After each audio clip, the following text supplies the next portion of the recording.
Soaring prices of goods. Currency shortage. Deepening fuel crisis. Long power cuts.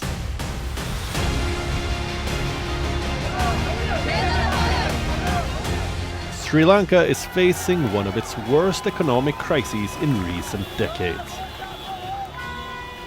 It has led to massive protests across the country, including a violent one outside President Gotabaya Rajapaksa's house. Protesters are blaming the Rajapaksa regime for wreaking havoc on the Sri Lankan economy over the past several months and demanding his resignation.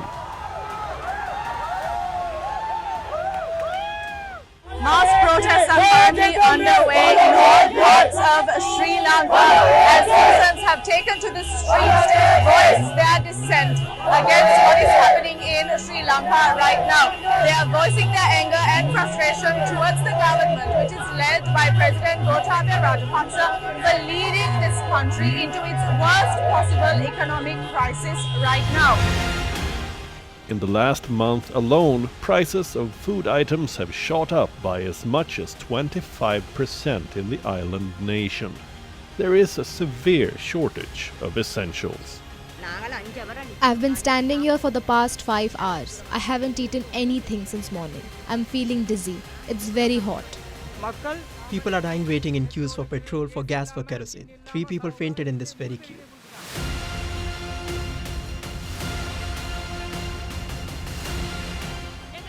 We are standing here on the streets begging while our children have been left alone at home like orphans. Skyrocketing inflation and a weakened currency have propelled the country into an unprecedented economic meltdown. It's a breakdown of the economy, a mishandling of the economy. We knew from about 2 years back that the country will run into trouble unless you go to the IMF. The impact of tax cuts, which again reduced revenue. Then the pandemic itself, it further reduced revenue, affected the balance of payments. It required us to go to the IMF in 2021 to obtain extended fund facility.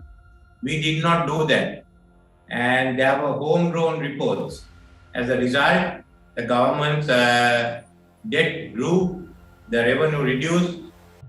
Central bank decided to just float the rupee, and the consequence of it has been the demand is growing, and the rupee is now somewhere at about 300 rupees a dollar, 350. It will certainly go up to 400.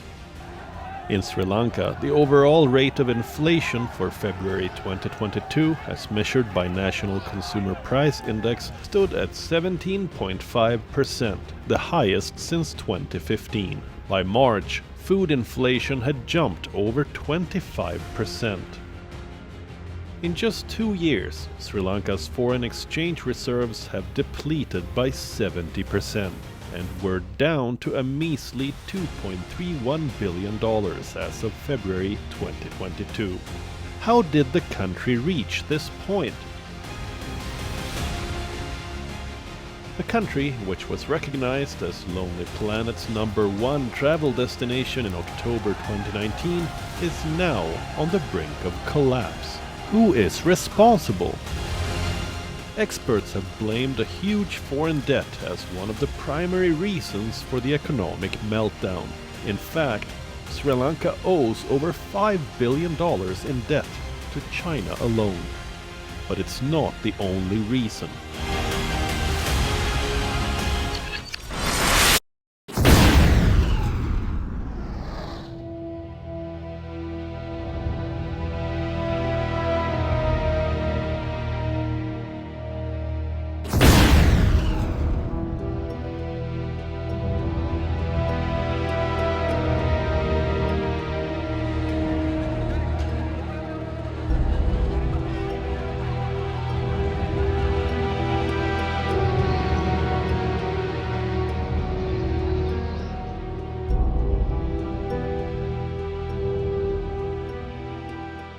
In April 2019, a planned suicide bombing by 9 Sri Lankan Muslim terrorists was carried out on Easter Sunday. A series of bombs ripped through churches and luxury hotels in the heart of the capital, Colombo. 260 people, including 42 foreigners, were killed. Hundreds were injured. The attacks also sucked the life out of Sri Lanka's tourism sector. Tourism accounts for about 10% of Sri Lanka's gross domestic product, with India, Britain and China being the main markets. It is the third largest source of foreign exchange for the country. In the weeks that followed the Easter bombings, tourist arrivals dropped by up to 70%. Just as the situation started improving in 2020, the COVID-19 pandemic struck. Once again, tourism was hit hard. From an all-time record of $500 million in tourism revenue in 2018, it fell to a record low of $500,000 in December of 2020. Millions lost their jobs. The COVID-19 pandemic, the government completely mismanaged the pandemic, but thereby we had to go into lockdowns and extended periods of shutdown in the country, which severely hampered our economy. And going further into the crisis, the fiscal policy that the government adopted, such as giving large, very generous tax cuts to corporates.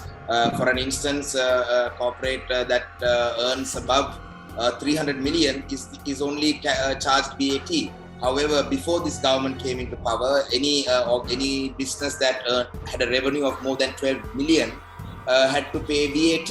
So they gave large amounts of tax holidays and large tax cuts to large corporates. Also, the government made changes to income tax by giving, our income tax levels are far more lenient than even developed countries like Australia. 6% for people who own more than 250,000 rupees. So, poor management, mismanagement of our economy, mismanagement of our COVID pandemic, using the ethnic lines to come into power and stay into power has destroyed this country.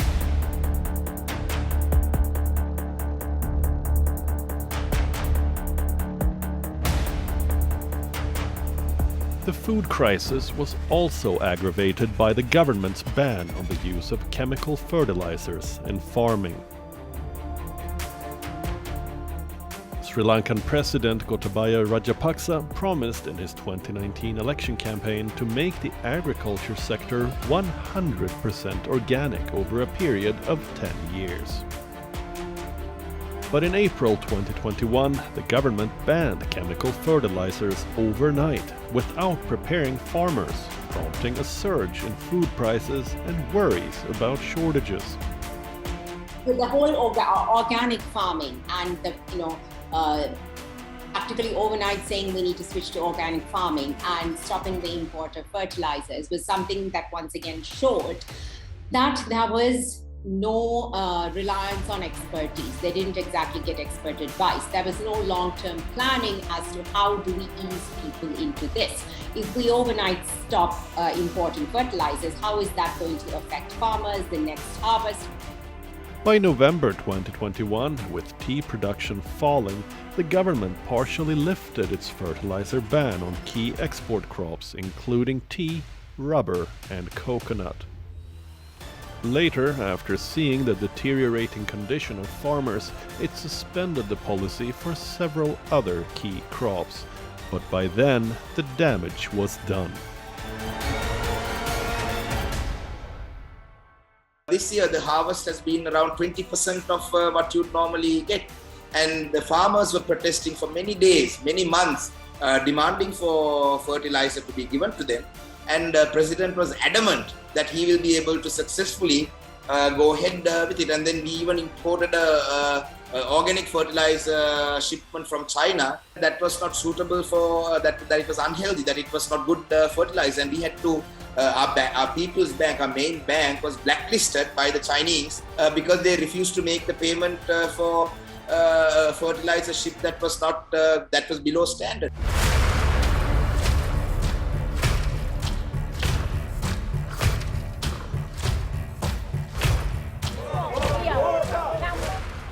Sri Lanka's economic crisis is developing rapidly. At least 2 people have died in the country while waiting in long queues for fuel.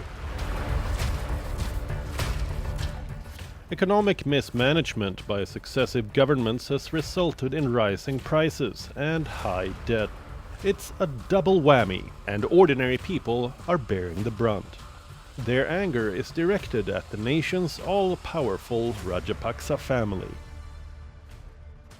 All Sri Lankans have joined hands in demanding that President Gotabaya Rajapaksa should resign immediately. And in return, the President gave a consolation prize of getting the cabinet of ministers to resign. Not even the Prime Minister has resigned so far. As we speak right now, the Prime Minister hasn't resigned.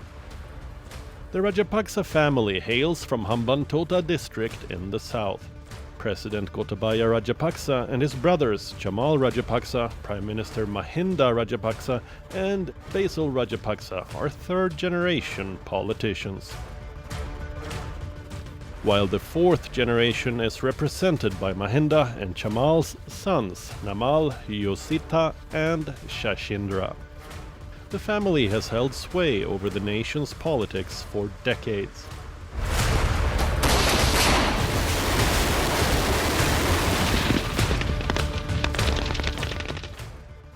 Gotabaya played a crucial role in crushing the Tamil Tiger separatist rebels and bringing an end to Sri Lanka's long-running civil war in 2009.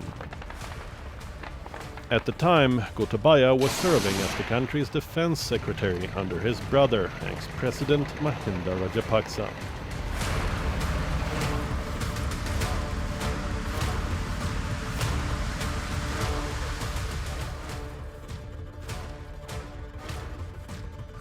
Though Mahinda Rajapaksa was defeated in the 2015 presidential elections, he returned to power as the nation's prime minister in 2019, whereas his brother Gotabaya was elected as the president.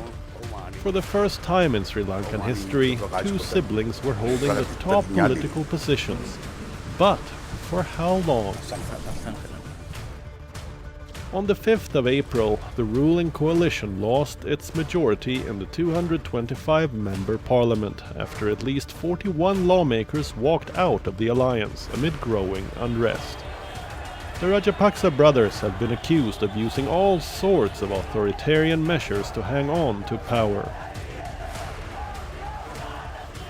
When they came back to power, their main election platform was all about, it was racist, it was anti-minority, anti-Muslim, and focused on national sovereignty, which is why when the debt problem became serious, they refused to go to the IMF. So in that sense, the political crisis and the economic crisis, they converge at a point. China accounts for nearly 10% of Sri Lanka's total foreign debt in the form of concessionary loans, though additional commercial loans through Chinese state banks have also been procured by Sri Lanka. But how did this come about? At the tail end of the civil war, Sri Lanka faced international isolation. The then President Mahinda Rajapaksa was desperately in need of a strong ally. He turned to Beijing, and money started flowing in. Sri Lanka has drawn billions in investment under China's Belt and Road Initiative. The program was launched in 2013 to build ports, roads, railways, pipelines, and other infrastructure across Asia. But here's the catch. It's not just the Hambantota port. Those are all vanity projects for which we spent a lot of money. There's a huge conference center somewhere in the middle of nowhere in Hambantota, then again a stadium. And if you see, all of these projects are in the home district of the family. The Rajapaksa family. So therefore, in a way, it is all about family business. The country has fallen into the Chinese death trap. China has taken over at least one strategic port when Sri Lanka failed to service its debt. The Hambantota port was leased to Beijing in a 99-year debt-for-equity swap in 2017 after the country failed to pay off the debt.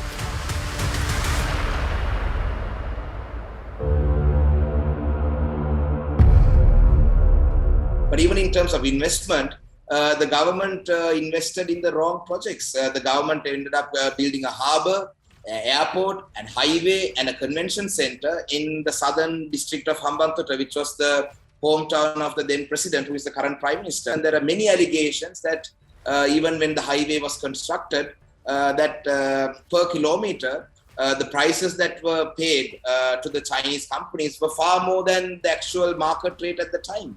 And these vanity projects that did not help our economy have ended up costing us large payments in interest only. I think Sri Lanka should not lean towards one country. We are an advantage, and we should be able to work with all countries. We should be able to work with countries that are from the far east to the far west and the far north. We should be able to work with every single country. But however, we have relied heavily on a single country or two. So that aspect needs to change.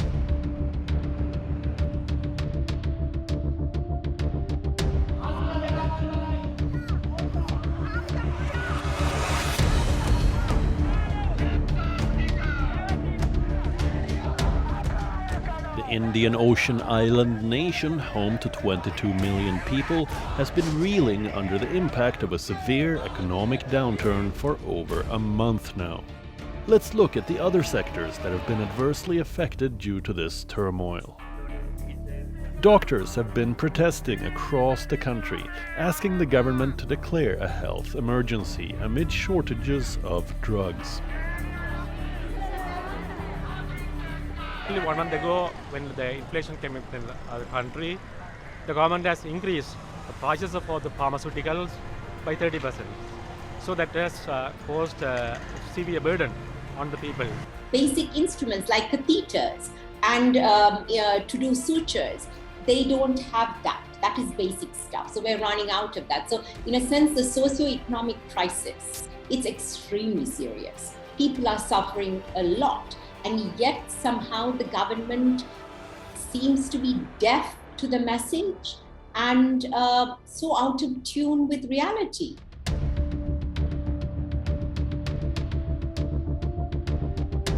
Children too are bearing the brunt of the apathy. Schools were forced to cancel exams for millions of students in the western province. The reason? The country ran out of printing paper. Shocking, isn't it?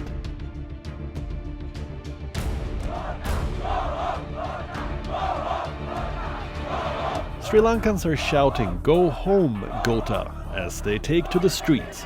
On the 6th of April, Sri Lanka's rupee also plunged to a record low to become the world's worst performing currency. Adding to the country's woes is the ongoing Ukraine-Russia war. Official figures show about 5,000 Ukrainians and 15,000 Russians visited the tropical island nation in February, the month the conflict began. But the war has left thousands of foreign travelers from the two countries stranded on the island nation. Sri Lanka's tourism sector relies on these two European countries, and it will once again take some beating. Additionally, the tea sector is also braced for a fallout, with both tea production and exports taking a hit. In a major food aid, India, the world's biggest rice exporter, has started supplying rice to Sri Lanka. It has also extended a $1 billion credit facility to its neighbor. The credit line will help Colombo mitigate damages caused by the unprecedented economic crisis, and also bolster India-Sri Lanka ties. $1 billion one will enable us to get certainly foodstuff, raw material, intermediate materials from India. It will last about a month to 5 to 6 weeks, I would say, not more than that. The problem is that there are goods items, intermediate items, finished items, raw materials which we can't get from India. We have to get from other sources. So you just can't access and find the funds, which means that number of enterprises are closing down. Sri Lankan President Gotabaya Rajapaksa recently appointed a new finance minister, Ali Sabri, replacing his brother Basil Rajapaksa. But the minister resigned from the cabinet barely 24 hours after taking charge, causing another inflection point in the crisis. In all this chaos, only one thing is evident. The government says the president will not resign. So how will the country solve this crisis? These protests will continue, and they will get even more and more. People will get more and more mobilized till the president resigns. And by president resigning, we do not mean that we should go for election straight away. President should resign from his presidency, then we should have a transitional government in place where all parties get together and then come up with a plan, maybe say a 1-year plan on how we come out of this crisis, how we resolve the issues, what countries could we seek assistance from. So till the president chairs, any of these interim governments or these transitional governments, the opposition parties will not want to be part of it because the president is the root cause for all of these issues.